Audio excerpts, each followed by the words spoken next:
Thank you for tuning in, Voice of Reason Boston on WEZE 590 AM.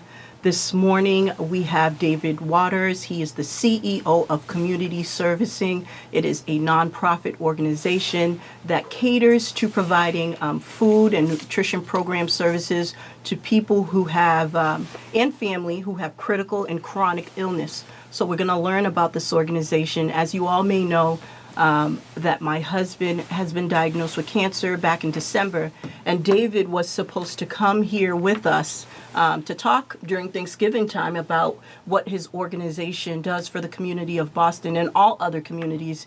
But for some reason, our schedules couldn't match, and this was even before I even knew more about the organization. That's right. So when I say God aligns people to together and divine intervention, I think this speaks to me because before we even met or spoke about this, my husband just diagnosed with cancer, and then now I'm learning about what your program and what your organization provides to people with chronic illness and families. So as today we talk about it, not only am I learning from you and your organization, I think it's important for our community to learn as well. So we're all learning together.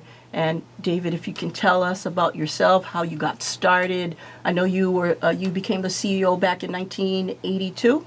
No. The agency was founded in 1990. I'm sorry. And yeah. I started leading the agency in 1999. 99, I'm sorry. Okay. But I've been there a long time. Okay. I'm so excited to be here. Thank you. No, thank you for coming. And it does feel like it's all in perfect alignment. Yes. Community Servings is a meals program for people who are sick and can't feed themselves. Right. If one of your listeners was struggling with an illness like cancer or HIV, kidney disease, heart disease, advanced diabetes, and they couldn't feed themselves or feed their children, Community Servings could come in and provide food for the whole family. But the two unique things about it, Tamisha, are we learned early on that sick people have no appetite. Yes, so if you true. bring them food that's mediocre, they're not going to eat it because they didn't feel like eating anyway. So we really focus on how do we motivate someone who's sick to eat. So that starts with beautiful food. Yes. All made completely from scratch using local farm produce. The way our grandmothers did it, roasting bones and vegetable scraps to make soup stocks. We're not opening cans. We're not using highly processed food with a lot of salt and sodium. So the food is really beautiful. And then it's medically tailored to a patient's particular needs. So we have the ability to do 15 different medical diets. So a diabetic diet, a renal diet for someone who's on dialysis from kidney failure, many different illness profiles. But then we can combine multiple diets in the same meal. Because often you might have diabetes and it leads to kidney failure. Your dietitian or your doctor would probably say to you, you need to control for glucose, which some of us know in terms of diabetes, but also potassium and phosphorus. Well, who the heck knows which foods have potassium and phosphorus in it, and you're already overwhelmed by being sick and struggling with other challenges. Right. Community Servings can do all that for you. That's great. Now, if anyone is tuning in, please share. Our lines are open. If you have any questions for either David or I, just give me a call at 617-328-7514. Again, the number is 617-328-7514.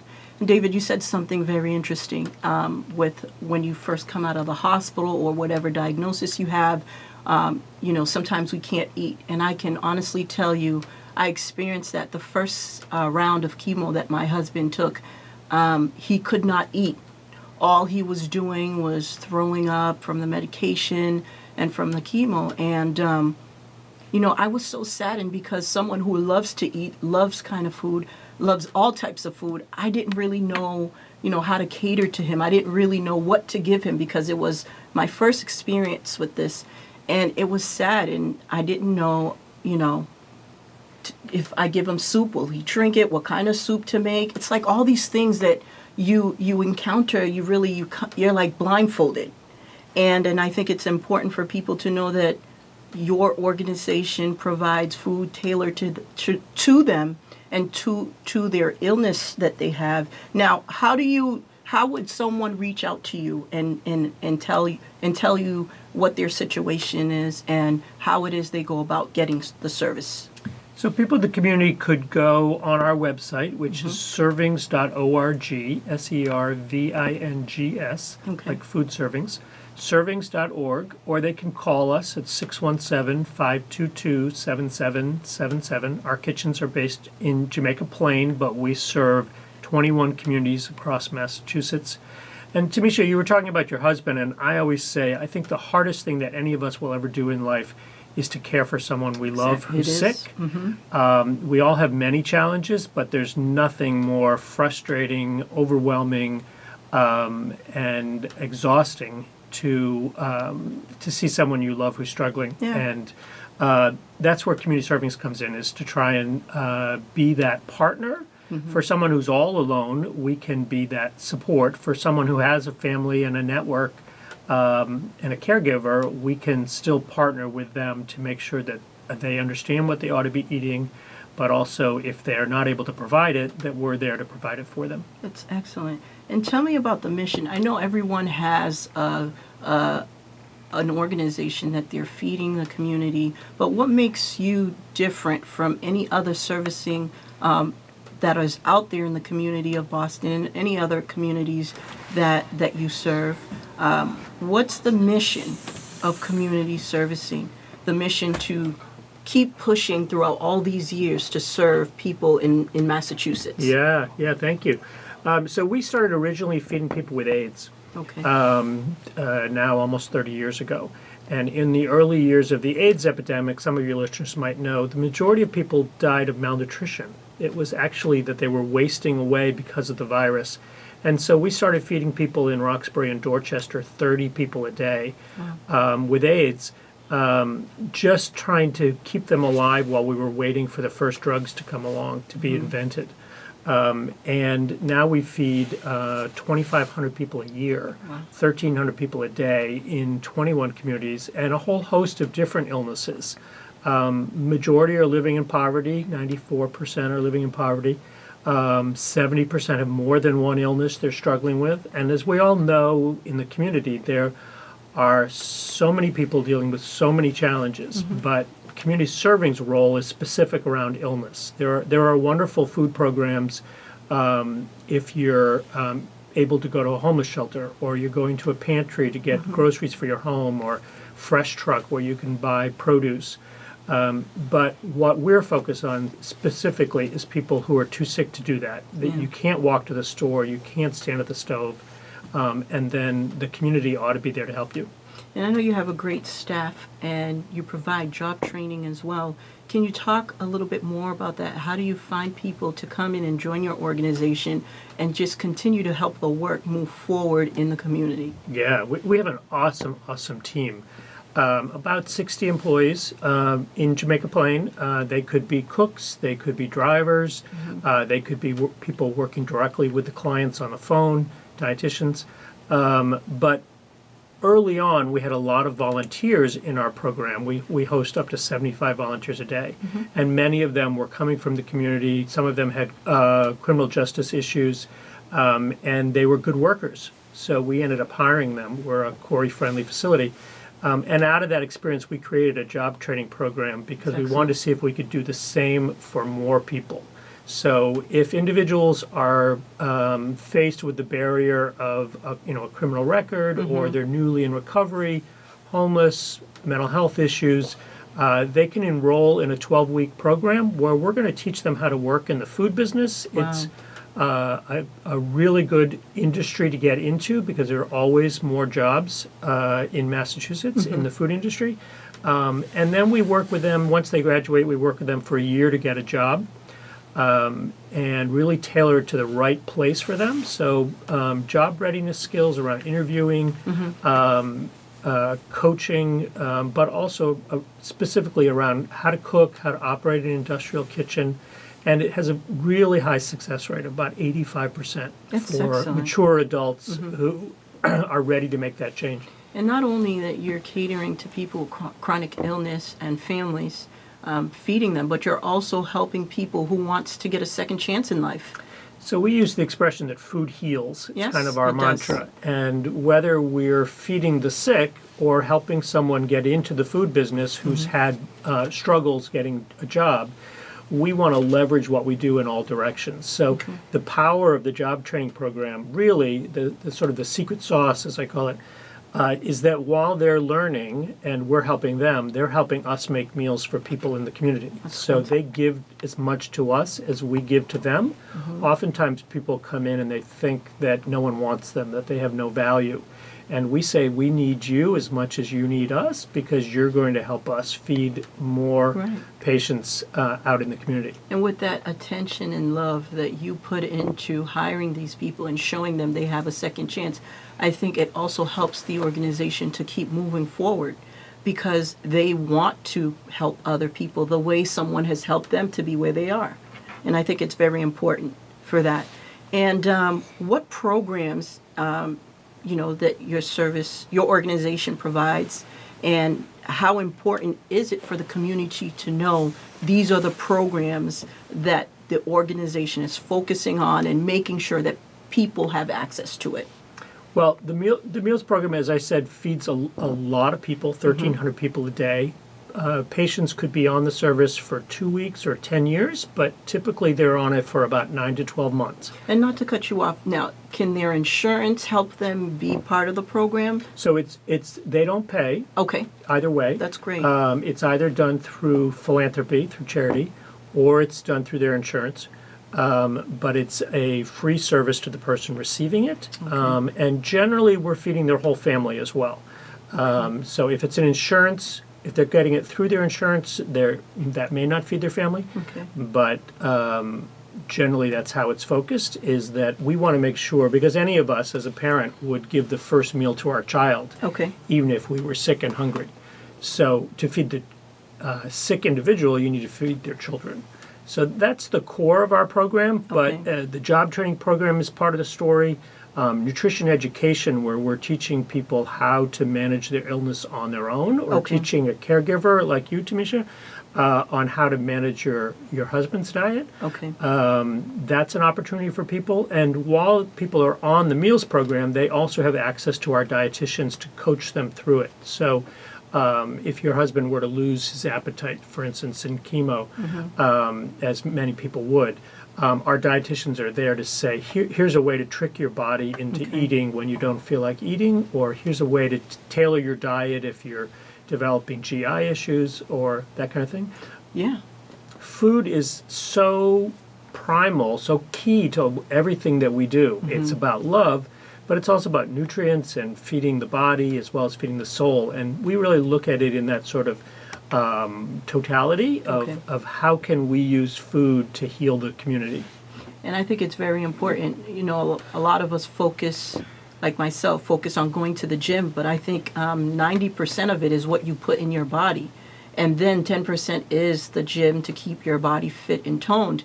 But it's really important, even if you're not sick, to be careful what you're putting in your body, because we're eating all these processed foods, McDonald's, Burger Kings. Not saying that they're bad food, because I, eat them sometimes, even if I don't want to, but it's just, I love it.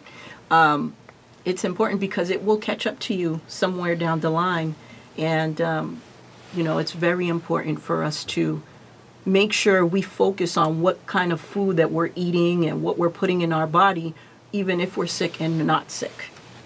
That is so true. I think the challenge we all face is that the cheapest food in America is the most processed food. Yes. It's full of sodium, it's full of chemicals, and that's why it's inexpensive. But those are the things that are also making us sick. That's what's causing diabetes, that's what's causing kidney failure. And so trying to get access to the foods that our grandmothers cooked, which was celery and onions and vegetables and lean meats. Those are the things that are going to get us healthier. But it's a real challenge if you're managing to a budget. And I know, what's the diabetes pilot study? Because I know that I'm from I'm a Haitian baby, And my dad has diabetes, and my mother-in-law has diabetes. And, there's a large population in the Haitian community that has diabetes. And I'd like to talk a little bit more on what the diabetes pilot study is all about, because I think it needs to be addressed more. We need to talk about it more and how we can help people in the community get access to it. Yep, exactly. So the majority of our patients are living with diabetes, as we all know. It's rampant in the community, and leads to other things like kidney failure, blindness, etc. So we did a study about a year or two ago where we were feeding people with advanced diabetes who were also food insecure, meaning they also didn't know where their next meal was coming from, and then tracked to see whether the food was helping them. Okay. We've actually done 3 research studies, 2 others that were also looking at people we'd already fed and then looking at their insurance costs. Okay. And what we were able to show, which is so powerful, and yet we all know it intuitively, is that if you feed somebody a healthy diet, you lower their insurance costs. And by 16% was what we were able to document. So Wow. if you're eating a healthy diet, you're not going into the hospital, you're not going to the emergency room, you're not using an ambulance. All of those are very expensive services. It is. So with that information, we've started going to health insurance companies and to the government and saying, you ought to feed people who are sick and can't feed themselves because you're going to save money. And we all know on a spiritual level that feeding people and caring for those around us is what we all need to do. It's a basic human right. But if we can also make a business argument, and then we can engage insurers in feeding low-income sick people who don't have somewhere else to access food, it's a really exciting opportunity. That's great. And what about the local food initiative and how it's important to establish a relationship with the food providers or the food industry, just to be able to continue to have a relationship where you're getting as much as organic food as possible to give to people with chronic illness and who's suffering or family suffering with some kind of illness. It's a crazy thing in the United States that 40% of food that's grown is thrown away. When you think of the hunger and the people who would benefit from that food, it's incredibly frustrating. But for the farmer, Mother Nature doesn't make every tomato perfect. Some of them are misshapen or pockmarked. And that's not the one that the shopper wants when they go to the store or go to the farmer's market. So the farmer will often throw those away or plow them under. But if we can access that, we can use it to feed more people and the healthiest food because it's just vegetables. That's true. It's not sodium, it's not preservatives.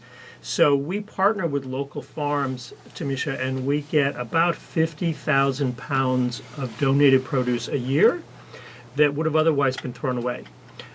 Some of that is coming directly from the farm, just been picked, and some of it is coming from farmers markets where it's at the end of the day, and it's not going to be good tomorrow, but it's still good today. Because we're cooking at such a volume, we can take all of that beautiful food and make it into delicious meals or soups. And because we have such a large volunteer program in our kitchen, people in the community coming to help us, we have the free labor to pick through and find the best parts of that food. Wow, that's excellent. And the volunteer part is really important, how people can just give an hour or two or their time to just come and just help to continue to help make the organization flourish in the community. Tell us a little bit more about the volunteer program and how's anyone who's listening can be part of that volunteer program. Not anyone, everyone. Everyone. Everyone. Yes, so we need a lot of hands to make what we do possible. Okay. So, the old expression, many hands make light work. Yes. We have a kitchen in Jamaica Plain, adjacent to the subway station at Stony Brook on the Orange Line, where people can come in and help us make food. And they might not be doing the actual cooking, but they're helping the chefs to prepare the raw ingredients or package the meals, ladle the soups. And we host about 75 people a day. And anybody of any ability can come in. You don't need to know how to cook, and you can come in once, or you could come in once a month or once a week.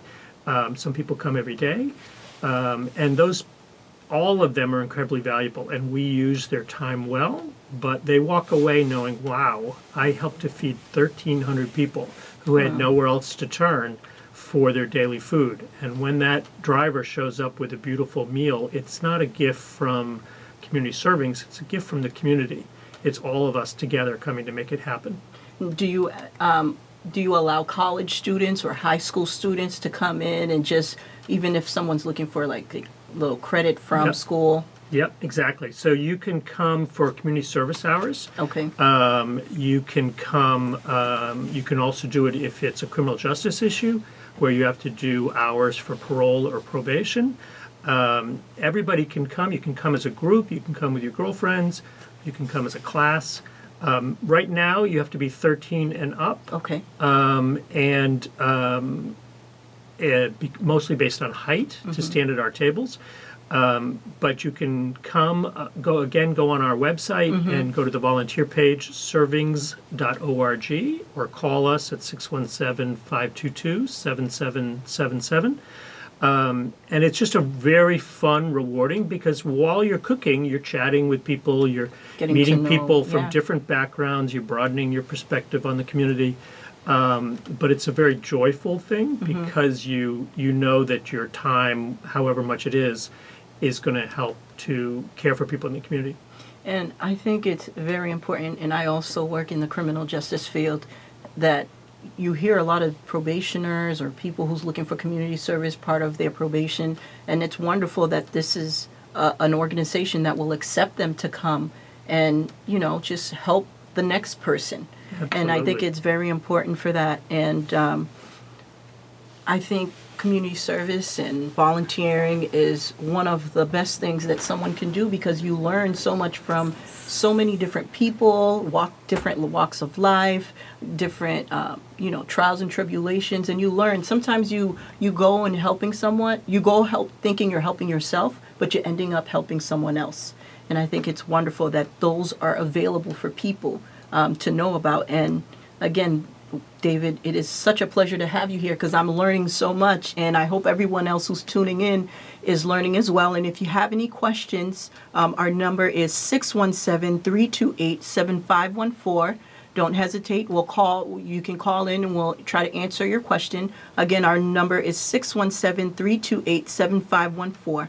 And let's talk about the food and health policy. What is that all about? Sure. So, as I said, when we were founded as a program to feed people with AIDS, and there was good federal dollars, government dollars, to do that Okay. in the HIV community. But when we started feeding people with cancer and kidney disease and other illnesses, there's no similar government money, so it has to come through philanthropy or fundraising, charity. Okay. But what we're trying to do now is convince insurance companies, whether it's Mass Health or Medicaid or Medicare or private insurance, that it makes sense to do this, that they ought to feed people. As you listeners probably know, it takes a long time to change policy. Yes. But it starts with having good information. And so doing these research projects, as I mentioned, to prove that this is smart, that you're going to save money by doing this, because we know intuitively you ought to feed people, but if we can prove it with data, then we can make a stronger argument. So we're now, going to do congressional briefings in Washington, D.C. We're meeting at the State House. We've just been working on a statewide plan of how do you bring these kind of healthy food programs all across the state. Wow, that's wonderful. So whether Yeah. you're in Holyoke or Springfield, you might get the same quality of service that you would get in Boston or Quincy or Lawrence or Lowell. It ought to be available anywhere in the state. And I know you mentioned you're kind of around the Massachusetts area. Can you list some of the cities? Sure. So we currently go to what are often referred to as gateway cities. So Okay. We started in Roxbury and Dorchester. We serve all of Boston, surrounding towns, Cambridge, Somerville, Everett, Revere, down towards Quincy, Randolph, etc. We go as far south as Brockton, out to Worcester, Fitchburg, Leominster, up to Lawrence and Lowell. And we're working on plans to feed the whole state. Okay. To get to other areas that would be really would benefit from it, like Fall River, New Bedford, Springfield, Holyoke. And I would challenge anyone who knows someone or a family member who is sick or have any chronic illness to definitely check out community servings because they have a lot to offer. There are resources out here. These are one of the resources that we are presenting to you today. Take advantage of it. Take advantage of it. It's no cost. You just call and ask questions, and see if your insurance will allow you to be part of this program. It's wonderful.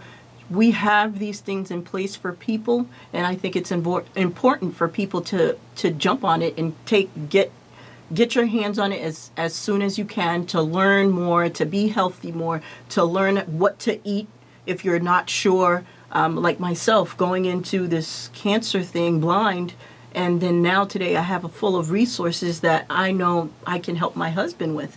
And I'm asking people to call in. I'm asking people to go onto David Waters' website, Community Servicing, to learn more about what they do for people and families with chronic illness. And you have wonderful events that you have, and if we can talk about it more, Meals for Mom, Lifesavers, and Pie in the Sky. Very interesting events. Yes. I'd love to learn about that. Well, Pie in the Sky is the one that listeners probably know us best by. It's a Thanksgiving pie sale. It's based on sort of like Girl Scout cookies. Okay. We sell Thanksgiving pies around the holiday. They're all donated by local restaurants or caterers or bakeries in 4 different flavors. And people go online and they purchase what's going to be on their table for Thanksgiving. But the price of that pie is $30. It's going to feed somebody for a week. Oh, wow. So you get a beautiful pie for your dessert table, for those of us who, aren't talented with sweet potato pie or pecan or pumpkin. But you also know that you help to feed somebody else who had nowhere else to turn during the holiday season. So it's a really beautiful program. We actually sell 25,000 pies. Wow. That's a lot of pies. It raises about $750,000. It's a really big bake sale. And while $30 may sound a lot for a pie, if you think of it as you're getting a pie and you're also feeding somebody for a week, that's pretty powerful. It is. Our other events, Meals for Moms is a Mother's Day event where you can buy a card or a gift for your mother for $25 or $50. But you're feeding one of our moms at the same time. Oh, wow. So it's a wonderful message to say to your mother that, I looked to care for another mother who was sick and didn't have anywhere else to turn for their food while I'm celebrating my love for you and my care for you. So it's that's on our website. All of these are on our website. And then Lifesaver is an event that we're gearing up for now. It's in March. It's it's like a gala in that people come together for a reception at the Langham Hotel downtown with an auction and what you might see at a normal fundraiser. But then we take them out to 80 different restaurants. Okay. And each restaurant's giving a dinner for 10 people. So it can be a corporate group or a group of friends getting together. And they get a beautiful dinner, but they're also helping us to feed more people. That's excellent. That's good programs that events rather, that people should get involved in because it's keeping the work going. It's keeping the organization moving forward because honestly, not a lot of people cater to people who are suffering from chronic illness. And, people think that they're sick, they're going to go to the hospital and that's it. But there's also other resources that are available for them once they get home, once they start back up again. There's people who care enough to provide services to make sure that they continue a healthy, maintained diet so that they won't get any sicker or they can, try to get healed by some of the foods that they're eating, because when you eat your vegetables, it's really good for you, and not a lot of people eat vegetables. That's right. So I think it's very important that the message is moving, and people are getting involved in this organization so that the work can be continued in our community. And I had a question. I know that you service the community, and we have people who are volunteering. You hire staffs, but do you have any medical professionals that come in and give you suggestions, and like doctors? Let's talk a little bit about that. Sure. So the way that somebody gets onto our program is typically being referred by their doctor, Okay. or their nurse, or care manager, case manager. They can reach out themselves, but we're going to direct them to engage their doctor. Okay. Because the doctor's going to tell us what their medical issues are, what medications they're on, are they able to walk to the store, that kind of thing, which is how we gauge if they are sick enough to need this program. Okay. And then we recertify them every year to see if they're still in need of this level of service. Oh, wow. But really the key person that you're talking to in terms of medical professional is our registered dietitians. Okay. So we have a group of women who are trained and licensed in how to use food to keep you healthy, Okay. or manage an illness. And so they're on our staff. And they're the ones who work directly with the kitchen to say, yes, more of this ingredient, less of that ingredient, to make sure that you're going to fit what someone needs for diabetes, or diabetes that's led to kidney failure, the complexities of all of that. And then they're also leading the nutrition education. So anybody could come to a class at our building in Jamaica Plain on a variety of diets, and get to taste the food while the class is going on, so that they can go home with new recipes they could try, but also understand some of the fairly complex things that most of us don't know about Right. how food interacts in your body. It's kind of like an assessment. They come in and they look at the person who is suffering from the illness, and then they assess what the person is going through, and then make a determination Exactly. what type of food and what you would be providing them to eat. It is, it's in many ways like a prescription. Your doctor looks and sees what your symptoms are and says you ought to take this medicine or that medicine or this one in Right. partnership with that one. We're doing the same thing with food. With food. We use the expression food as medicine because, what is more directly tied to the health of our bodies than the fuel we put into it. It's something emotional and spiritual, but it's also the ingredients that either make us healthier or make us sicker. Now, do you provide home delivery? Yes, so Okay. all the meals come to your house. They come once a week, Okay. Depending on what town you live in. And when we show up with 5 days worth of food. So it's lunch, dinner, and a snack for each person we're feeding. So a homemade soup and a salad for lunch, an entree and a dessert for dinner, yogurt and fresh fruit and cereal for snacks, and a quart of milk. Wow, that's And wonderful. if you had children in the household, we would bring them child-friendly meals while we're bringing you the medical diet you need, or your husband the medical diet he might need. And so each person it's customized for. The largest family we've fed, Tamisha, is a husband who went blind from diabetes. He and his wife lost their home because of the cost of his care, and they were living in a motel room with their 7 children. And they had no refrigerator and no stove, but they also didn't have plates and silverware. So we were able to feed them every day and bring them plates and silverware to make sure that until they got into supported housing, Okay. they were going to stay safe and well-fed in the interim. That's wonderful. And I think I always say that due to my experience, you never know what's going to happen. You never know what life is going to bring you. And to know that this organization is available, and I honestly didn't know that you cater. I just thought you catered just to the community. But when I did a little bit more research, I found out you cater to people and families with individuals and families who have chronic illness, I was so amazed because I never heard about your organization, and it's very important. I'm not sure if there's any other organizations that's like yours, but I've never heard of it. But I'm glad that I did because I've learned so much today, and I hope someone who's tuning in or in Facebook has learned something. And again, our lines are open, 617-328-7514. If you have any questions, definitely give us a call. Do you have any personal, testimony that kind of makes you closer to community servicing than any other organizations that you've ever been part of, if you've been part Well, of? I came to this work originally as a restaurant person. Okay. I ran a restaurant, and when I came to community servings, I wanted to see if we could do the same quality of food Right. that you might get in a restaurant to somebody who's sick and isolated. So the idea of beautiful food is really compelling. Mm-hmm. But like everybody, I also have struggled with my own health issues and started to learn how diet is related to them. And everybody at community servings has either had an illness themselves or cared for a family member. Hello. Okay, we have a call. Hello?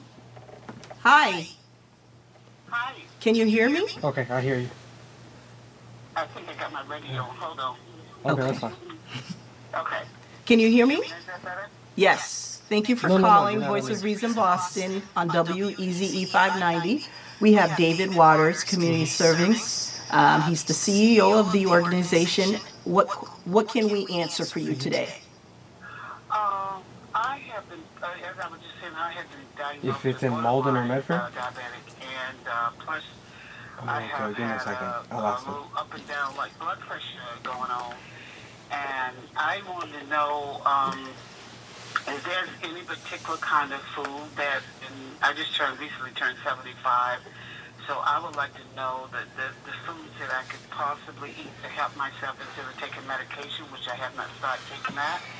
And then another thing that I want to ask is, as I was listening to you for volunteer, I go to church here in Brookline, and we have been talking about and praying about ways that we can help communities and be a service to the community. So, I mean, listening to this, then maybe it might be some information that I could take back to my pastor, and maybe we could get in touch with you all at another time, and we could find out how we can be helpful to be helpful in the community to serve people, also to volunteer our service.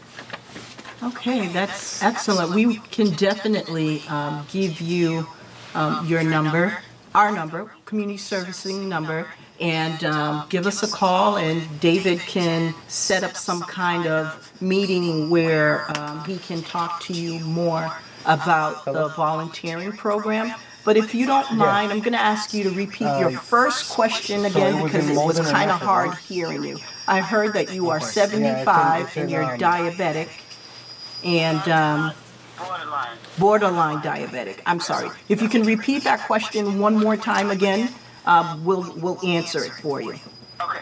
I want to know what kinds of foods that I Yes, hello? can eat to kind of help myself to Yeah, he gave me your where I his won't number. have to go on the medication.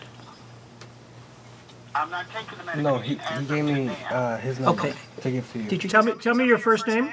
So if you want, you can write it down and then you can ask them any questions. Yeah, I'm so glad you called in. So I'm not a dietitian, so I can't advise you on specifically what you ought to eat. But you could call our office, Community Servings, and ask to speak to one of our dietitians, 77. and they could give you some suggestions. If you were coming to volunteer with your church, that would be also a nice opportunity to connect with you one-on-one. For your pastor, folks can come in Monday through Saturday as a group or as an individual, and most shifts are 3 hours, so it's a morning, an early afternoon, late afternoon, or evening shift, and we're going to get them right to work in our kitchen to help us make meals for people we're serving. But what you're describing is so, for your own health issues, is what we're all just experiencing. I'm borderline diabetic myself, so I'm very empathetic. I think either doing a web search or reaching out to our dietitians or talking to your care manager through your doctor around getting nutrition advice is so important because we can only take so many pills, but if we can control some of our health issues through our diet, that ultimately means we're healthier and we're less dependent on medications. Yes, well, that's what I want to do. But the nutrition that I was talking to, and I had an hour with her, but I was thinking maybe I was talking to her more than she was talking to me. So I didn't really get an understanding about more understanding about the food and the things that I should do. And I do a lot of walking Okay. and stuff like that. But I didn't really get a lot from her. So I had said, well, next time I make an appointment, maybe I should make an appointment with another dietitian and nutrition because, I mean, she was talking more than she was giving me information. And I don't want to call no names or what hospital, nothing like that. Well, I always find that so frustrating when something as intimate as what we eat, it's very hard to understand, and we don't get good coaching or necessarily the supports we need. The most basic thing would be the healthier the food, the more vegetables, the better. That can be difficult when we don't have a lot of access to healthy food, but cutting out sugars, cutting out soda, focusing on as healthy food as possible. But again, I'd be happy to make a personal connection to our dietitian if you want more advice. And what I can add is you did not call by accident. You were meant to hear this segment today. And David, when you get a chance, you can give her your phone number. Definitely give community servicing a call and speak to the dietitian to hear maybe something different that the previous dietitian you spoke to didn't tell you or left something out. So, David, you should give her the phone number. Sure, yeah, absolutely. So it's 617-522-7777. You can ask to speak to me directly, and then I'll make the introduction for you if you like. It's David Waters. But we'd be happy to help you and also direct you to classes that we teach that might also be relevant for you. Okay. Thank you so much for your call. I also have one other thing I'd like to mention. I have a grandson that has been diagnosed with a 4-stage cancer. I'm sorry to hear that. Yeah, and here's what I told him. I said, I think the first thing that you have to do, you have to go on the website and you have to look at some of the foods. I mean, a lot of your food, you're going to have to change the way you eat, like a lot of it meat, a lot of... Because young people tend to eat a lot of fast food. They think when Yes, they say that's true. healthy food, they sort of like, oh, that's for you now, and that's not for me to eat.